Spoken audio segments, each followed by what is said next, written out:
nós começamos, então, com a possibilidade de alteração do lançamento, tá? A possibilidade de revisão do lançamento.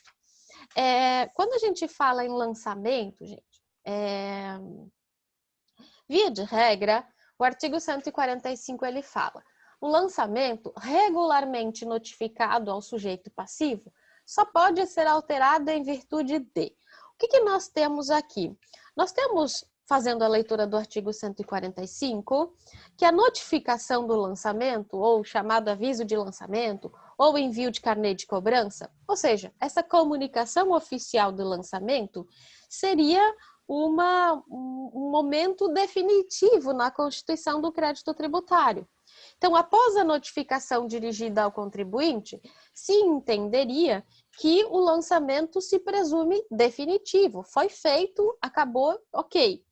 No entanto, o artigo 145, ele traz algumas exceções a essa irrevisibilidade, ou situações legalmente admitidas que permitem a revisão do lançamento, que permitem a alteração ali do lançamento.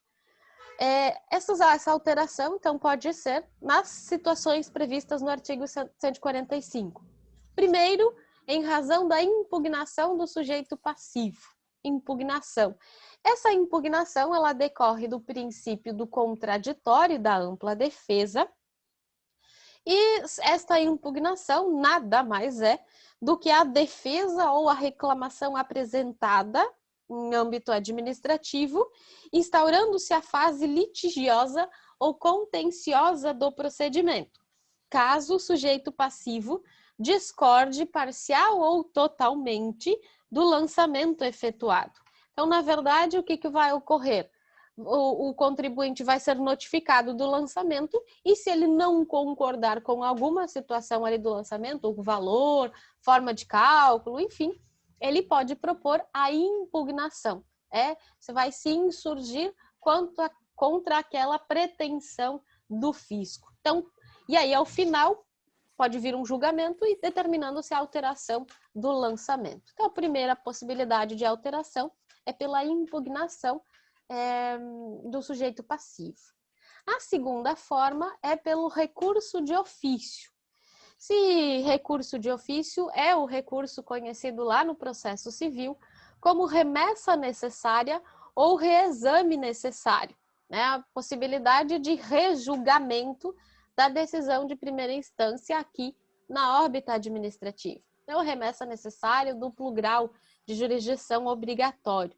Nesses casos, imaginem que a impugnação é julgada total ou parcialmente procedente, e aí a autoridade administrativa é obrigada a remeter o processo administrativo à instância superior para que aquela decisão de primeira instância seja reformada ou seja convalidada. Então, pode sendo reformada, temos a alteração do crédito tributário, do lançamento.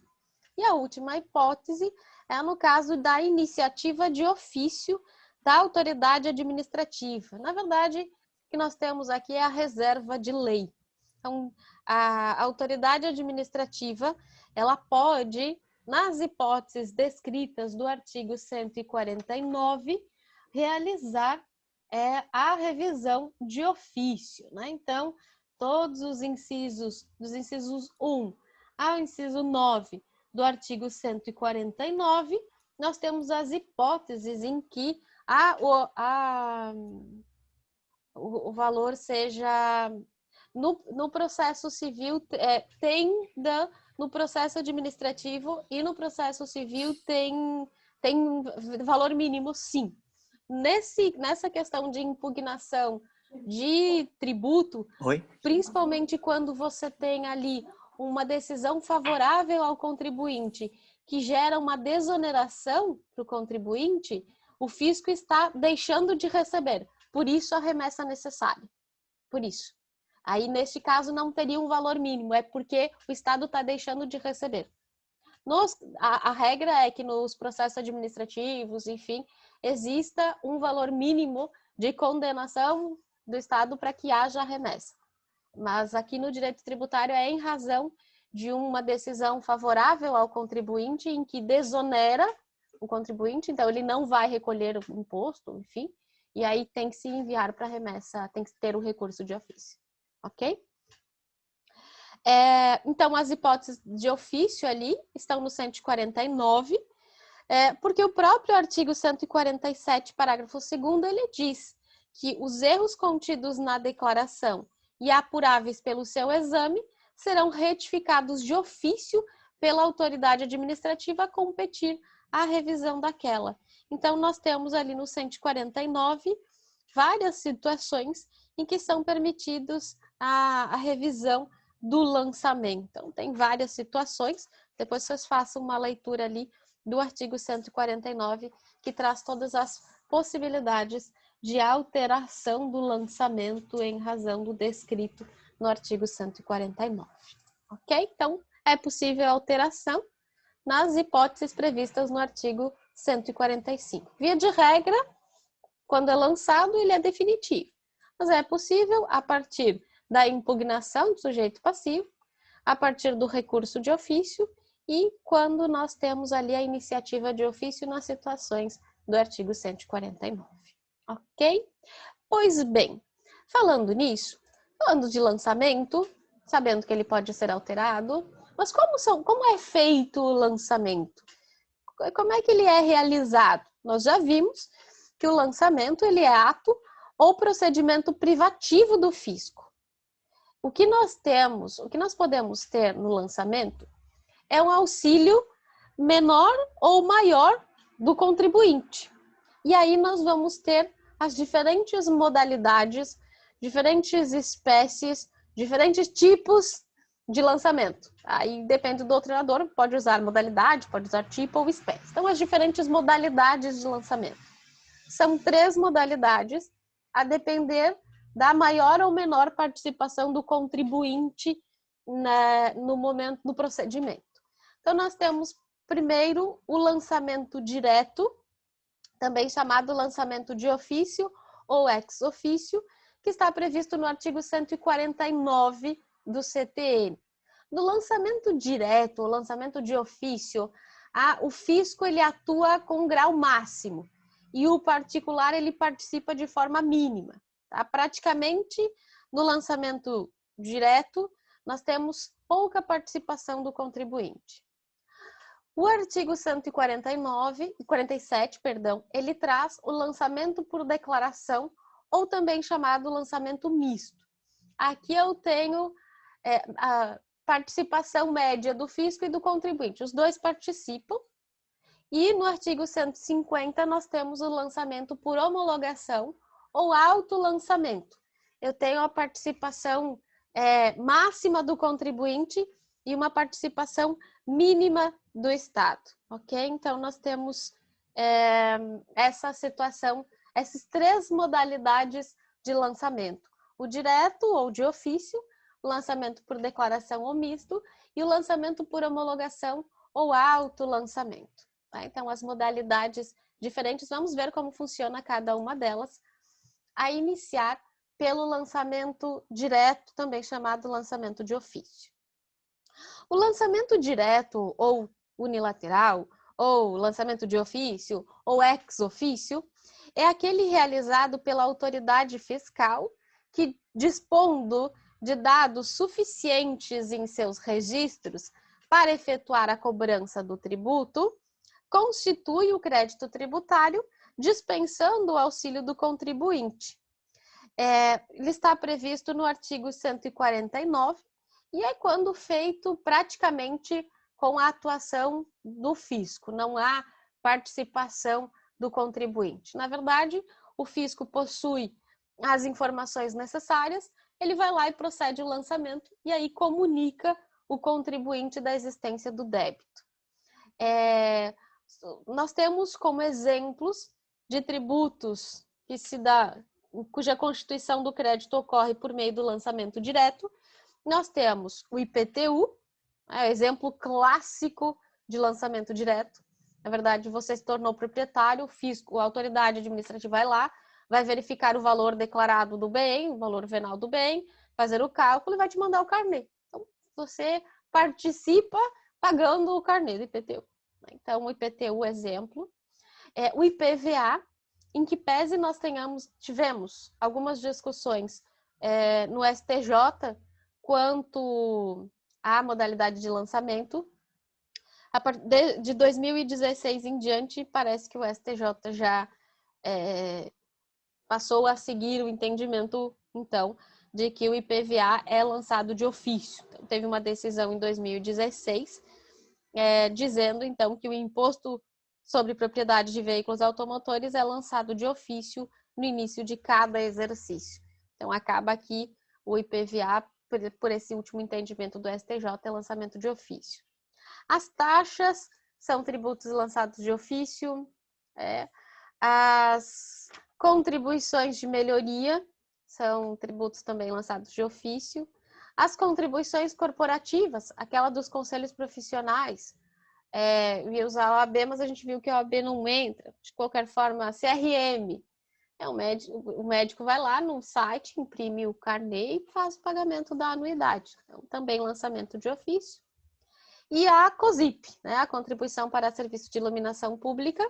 COSIP geralmente vem lá na fatura de energia elétrica e a pessoa simplesmente faz o pagamento. Então, são exemplos de lançamento direto, lançamento de ofício, com mínima participação ou nenhuma participação do contribuinte. Segunda modalidade de lançamento é o lançamento misto, também chamado lançamento por declaração. É aquele realizado com base na declaração do sujeito passivo. Então, o sujeito passivo, o contribuinte, ele presta à autoridade administrativa informações sobre matéria de fato, e aí que são necessárias para a constituição do crédito tributário. Esse lançamento está previsto no artigo 147, que diz: o lançamento efetuado com base na declaração do sujeito passivo ou de terceiro, quando um ou outro, na forma da legislação tributária, presta à autoridade administrativa informações sobre matéria de fato indispensáveis à sua efetivação. Então, o lançamento por declaração, também chamado misto, ele é caracterizado por essa ação conjugada entre o fisco e o contribuinte. O contribuinte presta as informações e o fisco faz o lançamento. Então, a autoridade administrativa faz o lançamento com base nas informações ofertadas pelo devedor quanto ao fato gerador. Para entender como é que funciona, um exemplo de lançamento por declaração, lançamento misto. O ITBI. ITBI é o Imposto de Transmissão de Bens Imóveis. Você vai lá, você faz um negócio com... Você tem um imóvel para vender, vem lá uma pessoa interessada, faz a compra e venda. Você vai lá e informa para o fisco o valor da venda do bem e com base nesse valor que você informou, o fisco vai fazer o cálculo do ITBI. Tá vendo? Então, tenho participação do contribuinte que informa, declara, né?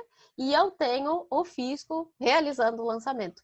Por isso, você pensar assim, lançamento por declaração, lançamento misto, é porque tem a participação conjunta tanto da autoridade administrativa quanto do contribuinte. Isso acontece no imposto de importação, no imposto de exportação, no ITBI, que eu já dei o exemplo. E nós temos uma situação quanto ao ITCMD. Tem alguns doutrinadores que vêm dizendo que o ITCMD é um lançamento por declaração, mas nós temos outros que dizem que é o lançamento por homologação.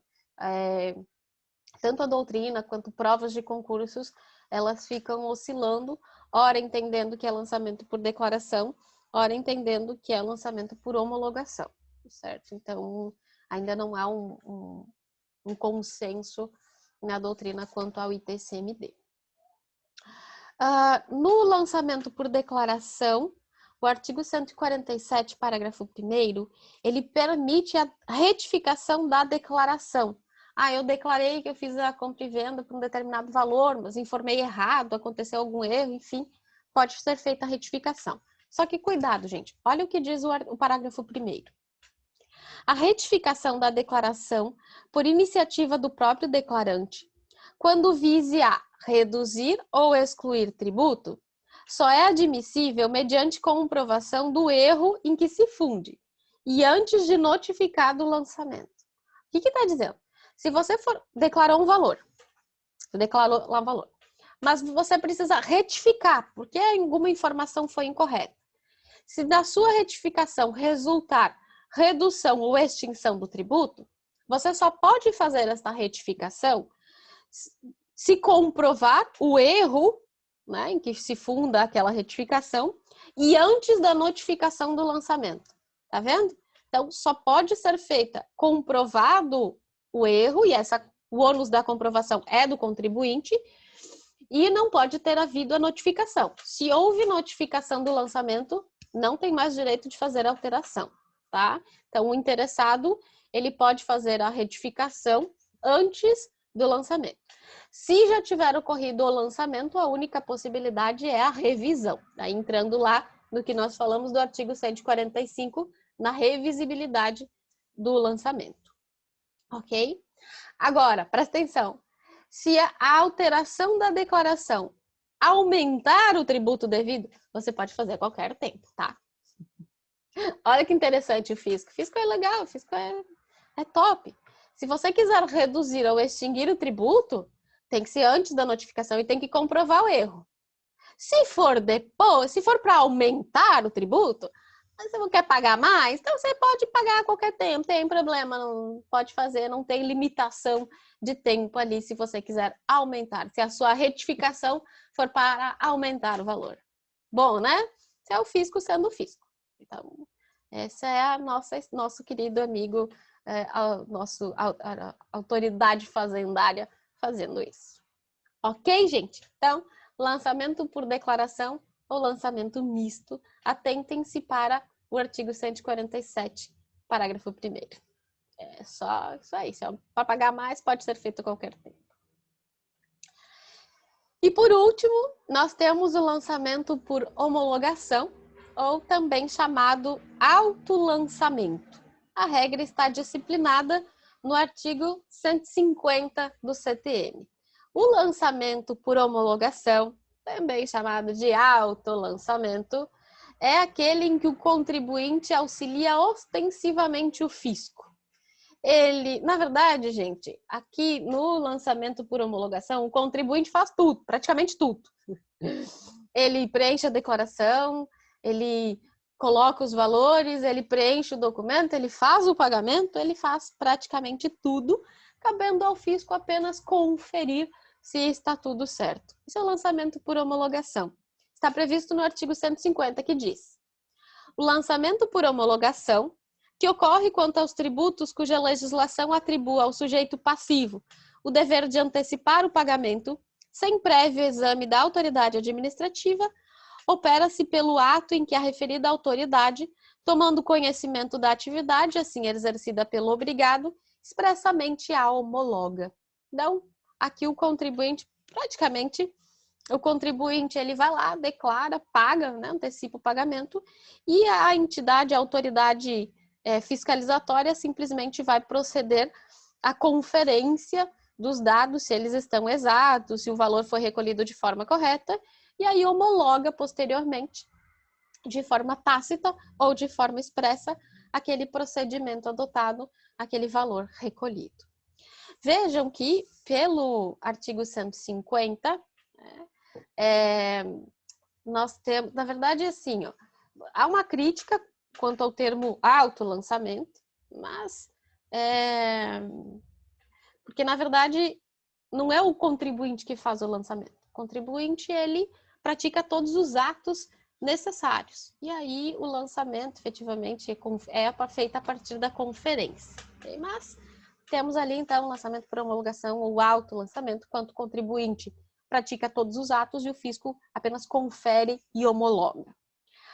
Muito cuidado, porque a conferência da exatidão, ali a homologação do pagamento, ela se traduz como se uma espécie de condição resolutória. Ela vem disciplinada no parágrafo 1º do artigo 150. Diz lá, o pagamento antecipado pelo obrigado, nos termos deste artigo, extingue o crédito, sob condição resolutória da ulterior homologação do lançamento. O que esse parágrafo está dizendo? Você foi lá, você declarou e você pagou. Esse pagamento extinguiu o crédito tributário. No entanto, fica dependendo da homologação do fisco para... ele extinguiu. O fisco vai lá conferir. Quando o fisco conferir, se estiver irregular, desfaz-se esta extinção do crédito. Então, é uma condição resolutória a homologação pelo fisco. Na verdade, neste caso, a homologação, a não homologação do lançamento desfaz os efeitos do ato. Qual é o efeito do ato? A extinção do crédito tributário. Então, desfaz a extinção. Ou seja, se houver imprecisão no pagamento e quando este for conferido, acabar gerando uma não homologação, a extinção do crédito é desfeita, hipótese em que a autoridade administrativa vai lançar a diferença, podendo, inclusive, aplicar as devidas penalidades, né, a multa, na diferença que não foi recolhida. Então, se o pagamento antecipado ele foi menor que o devido, a autoridade fará o lançamento de ofício da diferença, claro, levando-se em consideração o valor já recolhido, aplicando-se o percentual de multa incidente sobre o saldo, conforme está estabelecido no artigo 150, parágrafo 3º, ok? Então, a administração, ao conferir, havendo o recolhimento a menor, o fisco vai lá, realiza um lançamento de ofício, aplica o percentual de multa quanto ao valor que não foi recolhido de acordo, e aí resolve, desfaz aquela extinção do crédito tributário que havia sido realizada com o pagamento. Ok, gente? Muito cuidado, porque esta homologação, ela pode ocorrer de forma tácita ou de forma expressa. Tá? Então, a homologação, ela pode se dar de modo expresso ou de forma tácita, conforme disciplinado no parágrafo 4º do artigo 150. Olha o que diz o parágrafo 4º. Se a lei não fixar prazo, se ela fixar prazo, é o prazo da lei. Se ela não fixar prazo para a homologação, será ele de 5 anos a contar da ocorrência do fato gerador. Passou esse prazo sem a homologação, sem manifestação da administração, considera-se homologado o lançamento e definitivamente extinto o crédito, salvo ser comprovada a ocorrência de dolo, fraude ou simulação. Tá? Então, passado o prazo de 5 anos do quinquênio, sem que a administração tenha se manifestado com algo da existência de alguma irregularidade, sem que o fisco proceda ali alguma alteração, ocorrerá a homologação tácita do lançamento e agora sim, extinguindo-se por definitivo o crédito tributário, agora pelo artigo 156, inciso 7 do CTN. Ok? Então, homologação tácita do lançamento tributário. O lançamento por homologação, gente, ele está presente na maior parte dos tributos, né? Nós temos ali o maior volume de arrecadação entre os tipos de lançamento. Como exemplos do lançamento por homologação, nós temos o ICMS, nós temos o ISS, o IPI, o Imposto de Renda, a PIS e COFINS, os empréstimos compulsórios, segundo o STJ, são os tributos lançados por homologação. E, como eu disse antes, a questão do ITCMD. Tem doutrina que entende que o ITCMD é lançamento por homologação e tem entendimentos de que é um lançamento por declaração. Tá? Já tivemos concurso considerando correto o ITCMD como lançamento por declaração e já tivemos banca de concurso considerando correto quando se diz que o ITCMD é um lançamento por homologação. Tá? Então, é bem, não é pacífico o entendimento, ok? Entendido o lançamento, gente? Alguma dúvida? Nós temos ainda uma situação no artigo 148 do CTN. Esse artigo 148, ele traz a técnica do arbitramento. O que é isso? Quando o cálculo do tributo, ele tiver por base um valor ou um preço do bem que foi declarado, informado pelo contribuinte, a autoridade ela poderá, através de processo regular, arbitrar o valor ou o preço quando eles forem omissos ou as declarações elas não mereçam fé, certo? Então, poderá arbitrar um determinado valor. Vou tentar dar um exemplo. Vejam, gente, não é um valor arbitrário, é um valor arbitrado. Primeira situação, não é quarta modalidade de lançamento. O arbitramento fiscal é um procedimento para definição de base de cálculo e não é modalidade de lançamento, ok? Vou dar um exemplo para vocês, para ficar mais claro o que é o arbitramento fiscal. Vamos usar o exemplo do ITBI. Você fez uma compra e venda, e aí você vai lá e declara para o fisco que você vendeu um apartamento por 80 mil. O fisco recebe lá, ele olha, começa a olhar, mas é um apartamento de tantos metros quadrados, ele está localizado no bairro tal, aí o fisco começa a olhar valores de mercado de apartamentos semelhantes e ele percebe que não dá para confiar na sua declaração, porque todos os apartamentos na região e daquele tamanho, enfim, eles custam 150 mil. Então, vamos chutar ali, em torno de 150 mil. E você declarou 80, quase metade do valor. Então, como não merece fé essa declaração que foi prestada por você, o que o fisco faz? Ele vai lá e ele arbitra o valor. Ele diz, não, é 150, e ele calcula o ITBI sobre o valor arbitrado. Isso é arbitramento fiscal. É quando ou não há a informação do valor, ou quando não dá para confiar na declaração do contribuinte. Então, nesses casos, é feito o arbitramento fiscal. Em relação a crédito tributário, nós temos a questão da decadência e nós temos a prescrição do crédito tributário. Antes de falar especificamente de decadência e prescrição e as situações em que elas ocorrem, preciso voltar aqui na linha de tempo. Eu disse para vocês que ela é extremamente importante e vocês precisam lembrar dessa linha de tempo. Olha lá, gente. Quando falamos em decadência e em prescrição, nós temos momentos distintos para a ocorrência de cada uma delas.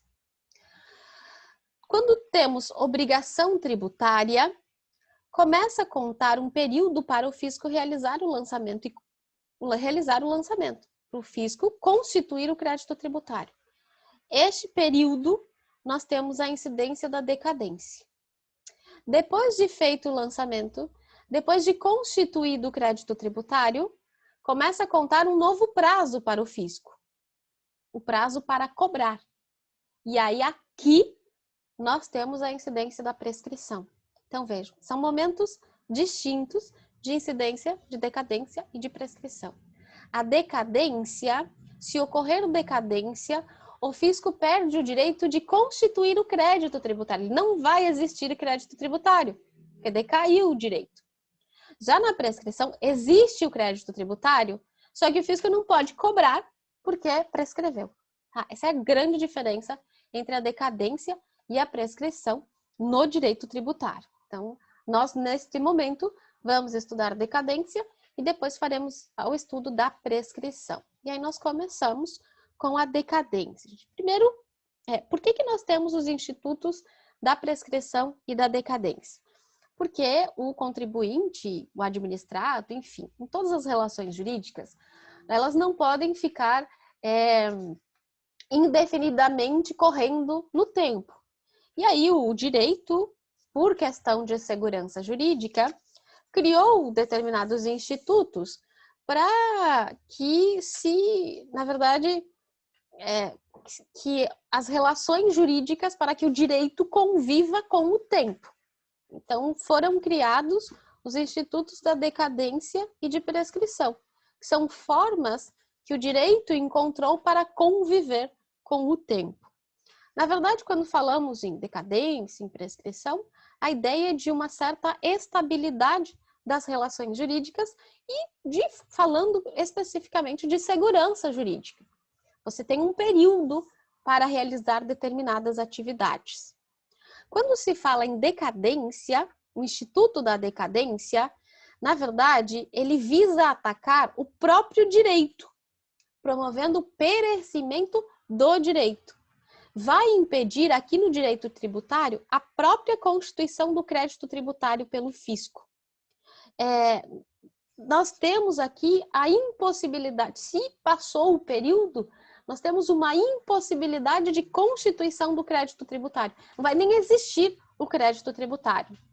Então, a decadência, ela nasce em razão de uma omissão ou de uma inação do sujeito ativo no exercício da faculdade de proceder ao lançamento. E aí, se ele não realizar o lançamento neste período, ele não tem mais como constituir o crédito tributário. Então, o prazo de decadência, gente, ele existe para que o sujeito ativo constitua o crédito tributário com presteza. E aí, se não o fizer, ele vai perder o direito de lançar. Esse prazo para que o fisco realize o lançamento e constitui o crédito tributário é de 5 anos. Tá? No momento que não realizar o lançamento neste período, extingue-se o próprio direito material, não existindo mais a dívida. Então, nós temos nem vai existir o crédito tributário. Muitos doutrinadores, eles criticam uma situação porque dizem que a decadência opera a extinção do crédito. Na verdade, não pode extinguir algo que não existiu. Porque a decadência, ela impede, inclusive, o surgimento do crédito. Então, ela não extingue o crédito porque ele não existiu. Ela impede a constituição do crédito tributário. Tanto é que, se você fizer um pagamento de um crédito já tinha decaído, o fisco já tinha decaído o direito, tem total direito à restituição daquele valor. Então, a decadência, ela extingue ali o crédito tributário, de acordo com o 156.5, em que pese essa discussão, não tem como extinguir algo que não existiu, mas o CTN no 156.5 diz que a decadência extingue o crédito, e, por conta disso, ela gera o direito à restituição, ok? Então, vejam, a decadência, ela atinge o direito subjetivo do sujeito ativo, o direito material. Ele não pode nem lançar o... Ok, Gabriel, sem problema. Não vou fazer chamada de novo. Tranquilo. Ela impede a constituição do crédito tributário. Sempre decadência, ela ocorre por lei, tá? Ela decorre por lei. São aplicados à decadência os princípios da legalidade e da segurança jurídica. Antes do lançamento ocorre apenas a decadência, então a decadência ela ocorre antes do lançamento, é este o período em que ela ocorre, né, que ocorre a decadência. É possível a restituição de tributo atingido pela decadência, ok? Então, vejam que ela impede a constituição do crédito tributário. E aí, gente, assim, a decadência, de acordo com o artigo 156, inciso 5, é forma de extinção do crédito tributário. Como extinguir? Na verdade, eu vou usar o termo que o fisco usa, a gente vai seguir o que o fisco diz. Se cair na prova, por exemplo, que decadência é a extinção do crédito, sim, ela extingue o crédito. Na verdade, especificamente, se a gente for analisar o termo, ele não extingue algo que não foi constituído. Mas a gente vai usar o que diz o CTN, que diz que decadência extingue crédito tributário. E aí, não tem mais como, posteriormente, o fisco querer realizar lançamento ou constituir crédito tributário, ok? Em relação à decadência, no direito tributário, nós temos a previsão dela no artigo 173 do CTN. Então, o artigo 173 do CTN, ele traz a regra geral de decadência no direito tributário, estipulando o seguinte: o direito de a fazenda pública constituir o crédito tributário extingue-se após 5 anos. Gente, prazo de decadência e prazo de prescrição é o mesmo, 5 anos, tá? Então, o prazo é 5 anos. Falando em decadência, prazo 5 anos, o que nós precisamos cuidar é o momento em que se dá início à contagem do prazo de 5 anos. É isso que vai fazer diferença, é isso que provas costumam pedir. Eles não vão pedir o período, porque o período é 5 anos. Mas você tem que cuidar do momento em que começa a contar este período de 5 anos. E aí nós temos como regra o inciso 1 do artigo 173. Diz que vai ser contado o prazo de 5 anos do primeiro dia do exercício seguinte àquele em que o lançamento poderia ter sido efetuado. Então, a regra geral é a seguinte, vou dar um exemplo. Imaginem que a pessoa não fez o pagamento de IPTU em 2013. Então, ela não fez o pagamento do IPTU. Na verdade, ela teria que fazer pagamento de IPTU em 2013. Para isso, o fisco tinha que ir lá e fazer o lançamento do IPTU e mandar o carnê. O fisco não fez nada disso. O fisco não fez o lançamento, não mandou o carnê para a pessoa. A pessoa, né? Fez nada. O prazo de decadência para o fisco fazer o lançamento e enviar o carnê é de 5 anos, contados do primeiro dia do exercício seguinte àquele em que o lançamento poderia ter sido efetuado. Se é um IPTU imposto de 2013, qual é o período que o fisco tem para fazer o lançamento? 2013. Então, ele tinha que fazer o lançamento do IPTU em 2013. Ele não fez em 2013. Qual é o exercício seguinte? É 2014. Qual é o primeiro dia do exercício seguinte? 1º de janeiro. Então, de acordo com o artigo 173, inciso 1, como tinha que lançar o IPTU em 2013 e não fez, em 1º de janeiro de 2014, começa a contar os 5 anos de decadência. Então, começa a contar 1º de janeiro de 2014, 2015, 16, 17, 18, 19. Em 1º de janeiro de 2019, operou-se a decadência. Se até esta data o fisco não fizer o lançamento, não constituir aquele crédito tributário do IPTU de 2013, se ele vier constituir o crédito em maio de 2019, o contribuinte não precisa efetuar o pagamento porque operou-se a decadência. Tá vendo? Esta é a regra geral de decadência no direito tributário. Então, o artigo 170, inciso 1. Esta regra ela é aplicada praticamente para todas as situações. Tá? Nós temos a exceção. Então, eu tenho a regra do artigo 173. No caso de lançamento direto ou de ofício, nós temos, no caso dos lançamentos de declaração ou misto, e no caso do lançamento por homologação, sem pagamento. Sem pagamento. Aí eu uso a regra do artigo 173. O tributo com lançamento, cujo lançamento é por homologação com pagamento, o cálculo da decadência segue a regra especial prevista no artigo 150, parágrafo 4º do CTN, tá? Então, tem até uma tabelinha aqui que ajuda vocês. A regra, que é 5 anos, do primeiro dia do exercício seguinte, vejo, é para a maior parte dos tributos.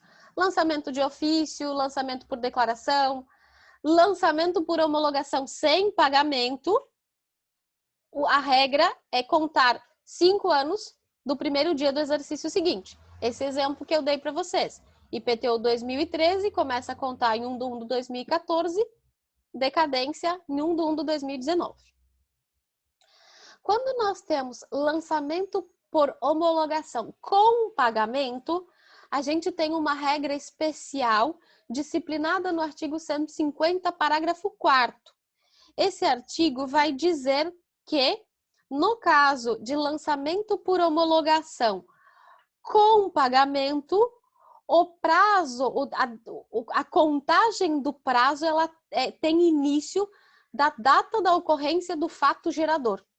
Tá? Então, é um pouquinho diferente da regra do 173. Vejam, regra é 173, inciso 1, para a maior parte dos tributos. De novo, vamos pensar um outro exemplo aqui do 173, inciso 1. Imaginem que uma determinada pessoa praticou ali um fato gerador de ICMS e ele ocorreu em 1/3/2004. E aí não houve pagamento do tributo.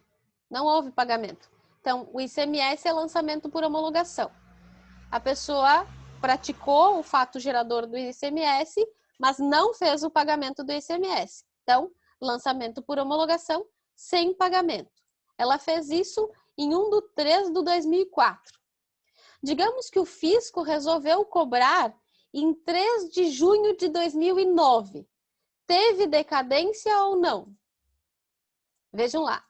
Praticou 1/3/2004, fato gerador 1/3/2004, ICMS, não fez pagamento. E aí o fisco fez o lançamento em 2009. E aí, decaiu ou não decaiu? Vamos pensar, vamos contar. Bom, ele praticou o fato gerador em 2004. Então, se é 2004, não fez o pagamento, o fisco tinha que ter feito o lançamento em 2004. Não fez o lançamento em 2004, eu vou começar a contar o prazo a partir do primeiro dia do exercício seguinte. Então, 1º de janeiro de 2005. 1º de janeiro de 2005, 2006, 2007, 2008, 2009. 1º de janeiro de 2010, a decadência. Como o fisco cobrou em 3 de junho de 2019, não decaiu. Isso aí, Ricardo, não teve decadência do direito, ok? Porque ele era um lançamento por homologação, só que não houve pagamento, ok? Diferente do caso em que é um lançamento por homologação e houve pagamento. E aí nós vamos lá para o artigo 150, parágrafo 4º. Aqui vai contar da ocorrência do fato gerador. Então vamos lá, é da ocorrência do fato gerador, não é da ocorrência do pagamento. Cuidado! Vamos lá um exemplo para a gente entender o 150, parágrafo 4º. Então, nós temos o ISS. ISS é lançamento por homologação. Digamos que a pessoa praticou o fato gerador de ICMS, prestou serviços, em 6/3/2013. E aí ela foi lá, depois imprimiu a guia, enfim, e fez o pagamento em 30 de julho de 2013. Quando que começa a contar o prazo de decadência para o fisco fazer, para homologar, fazer ali o lançamento se foi pago a menos? Como houve o pagamento, gente, entra na regra do artigo 150, parágrafo 4º. Só que não conta do pagamento, conta do fato gerador. Vai começar a contar o prazo de decadência a partir de 6 de julho de 2013. Aí eu vou contar 2013, 14, 15, 16, 17, 18, e em 6/7/2018 operou a decadência. Se o fisco for querer cobrar dia 8 de julho de 2018, não tem como, porque já operou a decadência. Essa é a diferença do 173, inciso 1, e a regra especial do 150, parágrafo 4º. Uma observação aqui. Nós vimos que o 150, parágrafo 4º, ele trata do caso em que temos lançamento por homologação com pagamento. Então, você vai lembrar que quando houve pagamento, lançamento por homologação com pagamento, a regra do 150, parágrafo 4º, exceto se este pagamento foi feito com fraude, dolo ou simulação. Se ocorreu alguma destas situações, não vale a regra do 150 e vem para a regra do 173, inciso 1, ok? Então, quando houve o pagamento mas ocorreu por dolo, fraude ou simulação, vai para a regra do 173, inciso 1. Está no finalzinho do 150, parágrafo 4º. Veja lá o que diz o parágrafo 4º. Se a lei não fixar prazo, a homologação será ele de 5 anos a contar da ocorrência do fato gerador. Expirado esse prazo sem que Fazenda se tenha pronunciado, considera-se homologado o lançamento e definitivamente extinto o crédito, salvo se comprovada a ocorrência de dolo, fraude ou simulação.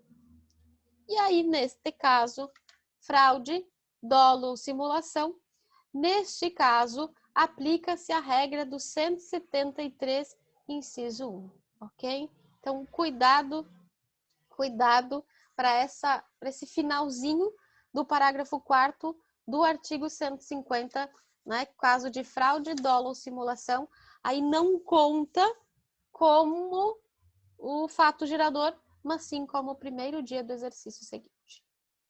Ok? Vamos lá. O inciso 2 do 173, ele vai falar daquela situação em que houve impugnação do lançamento. Então, vejam, diz o inciso 2, que extingue-se após 5 anos da data em que se tornar definitiva a decisão que houver anulado por vício formal o lançamento anteriormente efetuado. Esse é o caso, inciso 2, é o caso em que houve impugnação do lançamento. Vamos tentar fazer um exemplo para entender esse inciso 2. Imaginem que uma empresa foi autuada ali, foi cobrado o imposto em novembro de 2018. Tinha que pagar ICMS em novembro de 2018, tá? E aí foi feito o lançamento vamos pensar. Foi feito o lançamento em 2010, ou 2000, enfim, seguinte, e a empresa impugnou. Ela impugnou aquele lançamento. Digamos que ela impugnou no direito no administrativo, e acabou tendo que entrar com uma ação anulatória de débito fiscal. Então, uma ação anulatória de débito fiscal, ela entrou com esta ação no período lá, e esta ação, então vejam, em novembro de 2008 ela sofreu o lançamento, e aí ela impugnou, e a gente sabe que no direito a ação demora. Ela impugnou através de uma ação anulatória, entrou no Poder Judiciário, nem foi no administrativo. A decisão desta ação anulatória, ela transitou em julgado em 10 de junho de 2013. E aí, digamos que em 20 de abril de 2018, aí a empresa recebeu o lançamento de forma correta, sem a irregularidade que havia anteriormente. Neste caso, gente, olha lá, o lançamento foi em 2008, ela entrou com ação, a decisão trânsito em julgado ocorreu em 10 de junho de 2013 e em 20 de abril de 2018 ela sofreu novo lançamento. Poderia o fisco fazer o lançamento em 20 de abril de 2018? Vai para a regra do inciso 2, ó. Da data em que se tornar definitiva a decisão que houver anulado o lançamento anterior. Quando que nós tivemos a decisão definitiva? O trânsito em julgado foi no dia 10 de junho de 2013. É nesta data que vai começar a contar os 5 anos. Então, 10 de junho de 2013, 14, 15, 16, 17, 18. 10 de junho de 2018 decai. Como o lançamento foi em 20 de abril, não decaiu do direito. Tá? Então, cuidem, quando houver impugnação, é da decisão definitiva que anulou o lançamento anterior. Esquece tudo que aconteceu, começa a contar 5 anos novamente. Ok, gente? Esse, então, o inciso 2 do artigo 173. E aí, amanhã a gente conversa um pouquinho sobre o parágrafo único.